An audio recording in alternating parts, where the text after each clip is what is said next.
So,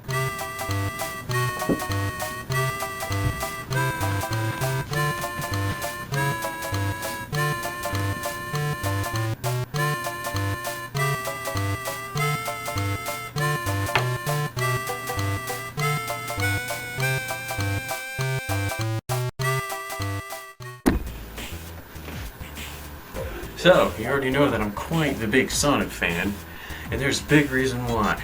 Sonic the Hedgehog was a ginormous part of my childhood, and I know without him and Mario, I'd be nowhere near as big as a gamer as I would be ever. So to celebrate my first top whatever video, I'll show you guys my top 5 main series Sonic games. Top 5 main series Sonic games. That's what I just said. God dang it, gotta hire a new video editor. Whoa, why am I back? Because you forgot to tell them the rules, you freaking idiot. Okay, well, here are the rules to my top 5 things. It's only one game per console, but add-ons are accepted. And that's pretty much it. Don't know why I had to pop back into the goddamn video. Oh well.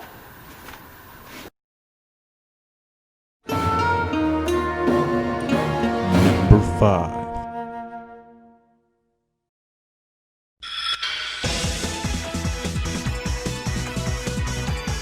Now we are already diving into the add-ons, but it's a very good Sonic game on a very crappy add-on. Sonic CD. This third game in the Sonic franchise is my number 5 game for many reasons. One reason being the music. With the Sega CD add-on allowing for CD quality music, this reason alone could almost put Sonic CD on my top games list. The music is just awesome! The 90s jam style of music always made me want to hurry to the next level of the game so I could see just what other funky tune would come next. Oh, and don't even get me started on the main theme of Sonic Boom. Check it out, guys. What? No, no, no, no, no. No, no, not that Sonic Boom. Go away. No, this Sonic Boom.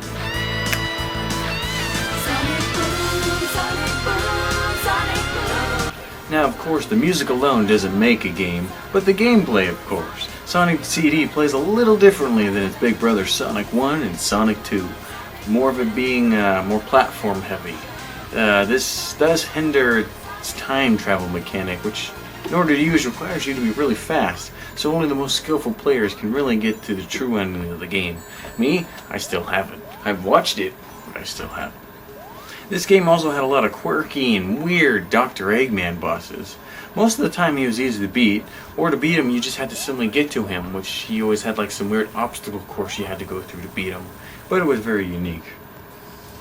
I mostly played this game on Sonic Gems Collection, mainly because it was harder to find back then and I didn't have a Genesis with a Sega CD. But my favorite version of the game are the updated ports that came out for Xbox One, PlayStation, PC, and even the mobile. And the reason why mainly is because you get to choose the music. You get to choose between like the USA version, USA and European I think are the same, and then the Japanese version. So you always got to choose on, well, not on the fly, but whenever you played, if you wanted to hear the cool, I would say more calm or smooth USA music, or the jam pop funky, cool, awesome Japanese version.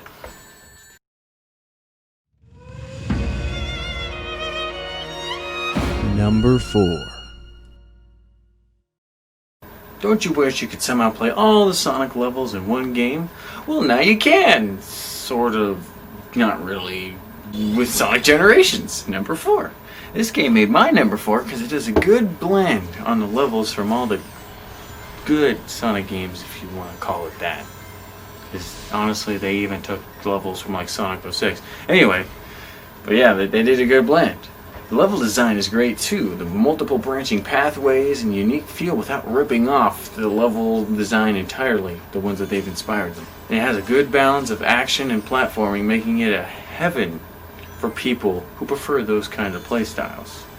The gameplay in both classic and modern Sonic also have near perfect gameplay to me. Well, more on the modern Sonic side thanks to the Hedgehog engine, but classic Sonic sometimes feels a little finicky because they tried to keep it on a 2D plane but that was more of a limitation of the Hedgehog engine, so I'll give it a pass. They did a pretty good job. It ain't no Sonic 4. Let's just say classic Sonic does not control like that at all. There's also a lot of content packed into the game. The story is fairly short, but the missions can kind of make up for it. I know this because I still haven't even beat all the missions.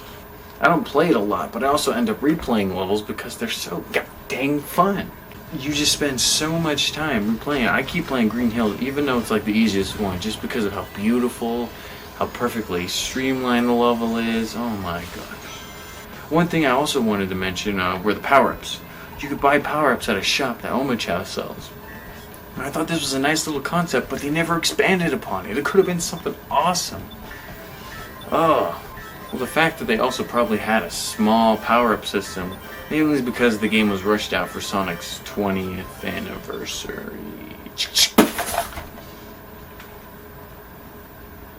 Story isn't really fleshed out, being a Sonic game, but that shouldn't have a complicated story. We all know what happens when a Sonic game gets a complicated story.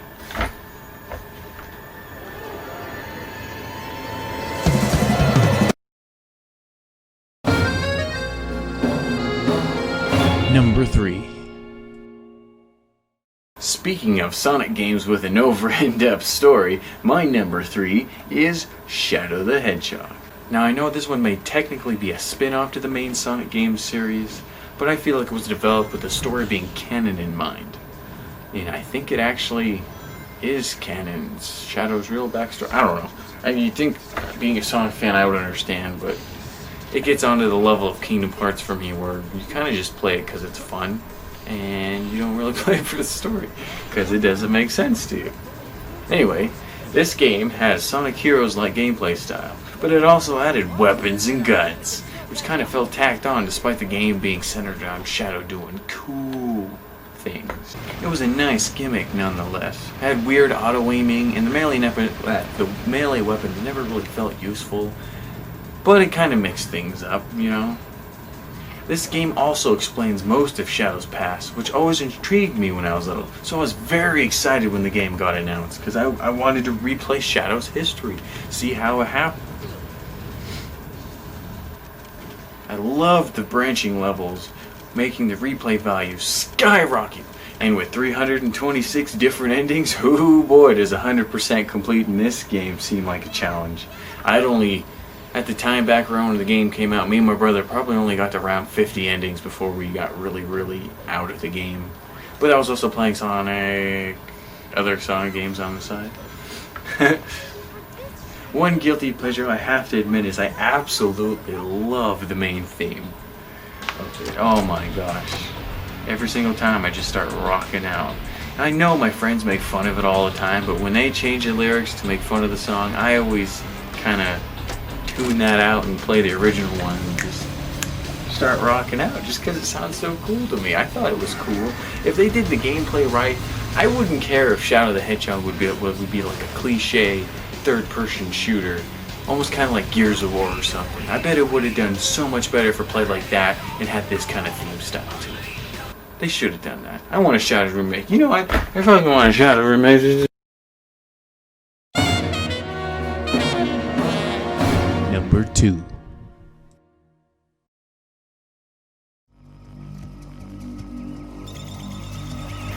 This is a good one. Sonic Adventure 2. Now I could easily just show you guys the Sonic Adventure 2 trailer, but I'm better than that. Sonic Adventure 2 offers 3 different styles of gameplay, even if 2 of them don't hold up well today. But everybody knows the Sonic is Shatter levels are the reason why you play. This is also my number 2, mainly because of the chows! Oh my gosh, the chows! So many different kinds of breeds you could make. Blue chows, red chows, golden and silver chows, Sonic chows. If you hack the game, you could get Knuckles chows, Tails chows, Amy chows. Oh my god. Sega, you need to make a new chow thing! This was like the main reason why everybody got Sonic Adventure 2. Me and my brother spent probably over 65% of our game just playing on the chow levels. Be that waiting for the chow to evolve, or going to hurry and play a level so we can get rings to buy stuff for our chow. That thing was so fleshed out for being a side minigame thing. It was awesome. But oh my gosh, the chows, I want them back now. I have to move on, but I want to go play now. Anyway, this game also introduced Shadow, who again was so cool when I was younger. Funny thing here, when I first found out that Sonic Adventure 2 was a thing when I was little, I actually found it at a GameCube demo at a Target. I still remember the Target. When they rearranged the store, it kind of destroyed my heart because I still remembered exactly where that GameCube little kiosk thingy was.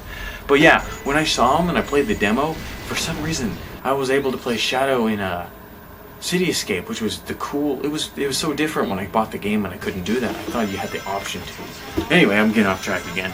But I thought Shadow was literally like, not a dark Sonic, like probably what a lot of people thought. I thought he was some kind of wolf Sonic, which seems really stupid today since Sonic Unleashed has the werehog. But with his little poofy chest and his streamlined different kind of spikes, I thought Eggman created like some sort of wolf Sonic hybrid. And it was so cool in my brain back then. Moving on, the missions here also increase the longevity, if that's how I pronounce it, of the game here. Completing them earns you more unlockables in the Child Guard and in multiplayer. You got to unlock like new carts for cart mode, skins for the characters, more stuff the child can put on their head and all that stuff like that. Oh, it was cool to actually unlock stuff, unlike DLC these days. Anyway, if you got all the missions with the rank A too, you unlocked even more content, including a remake. Dude, what if people don't know that? You have to make a spoiler notice. Fine. This section contains spoilers. There, you happy now? Yep. Anyway, even if you 100% the game with all rank A 180 emblems, you even got to unlock a 3D recreation of the first Sonic Zone in Sonic 1, the Green Hill Zone Act 1, which is pretty cool. But yeah, that's why Sonic Adventure 2 is my number 2.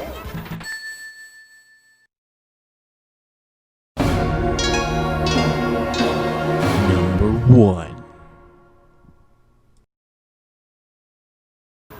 Now, my number 1 has a lot of bias, mainly because, to my knowledge, it was the first game I ever played, and it's stuck to me ever since.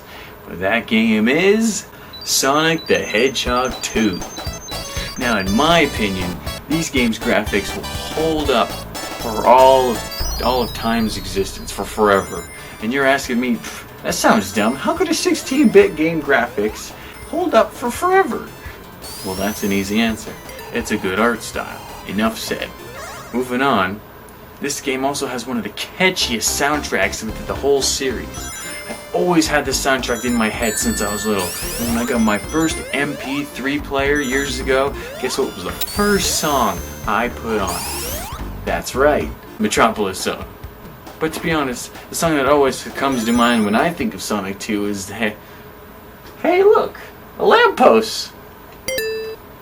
Ooh, stars! What the heck is going on? What? Get 30 rings? Oh, okay, here I go. What? There are no rings. There's no rings freaking coming. Maybe if I run over here, there no rings. No, 30 rings. There's no rings. I can't beat the stage. You know what? Since I'm gonna lose anyway, I'm just gonna go in a circle. Woo! Yeah, I lost. There's no freaking ring. That's not fair.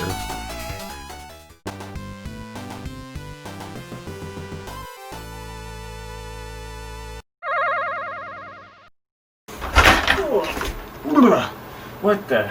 That was something. What the heck? Somebody changed. Who changed the place while I was gone? Oh well, anyway, let's just get back to Sonic 2. This game also introduced a series staple, the Spin Dash. This ability never gets old for me. Spin dashing across all the zones always keeps the game fresh in my opinion. This always leads me to want to actually try and beat the game only using the Spin Dash and jumps. Just so you know, I can actually jump across gaps and attack bosses. Oh, speaking of bosses, this is also the game where Mecha Sonic debuts and never really comes back. But this character will never leave my brain, and I will tell you why. I was about 5 or 6, can't really remember the age. All I know is I was playing Sonic 2, and I was little, and I'd finally gotten past the Wing Fortress Zone boss. I had 1 life left, and I used all of my continues. Sonic had jumped onto the spaceship and was heading towards the Death Egg. I knew this was the last level, and I was so excited to finally beat the game. Once the stage started, I moved to the right to see a Sonic doppelganger. I immediately tried to jump on him, just because that's how you thought bosses were beat. And when I did that, I died. I sat there, and at that moment, all the time I put into that long Sonic 2 session was wasted. I dropped my controller to the ground, boy defeated, and then started throwing a small tantrum. Because when you're little and you lose and you just... Yeah.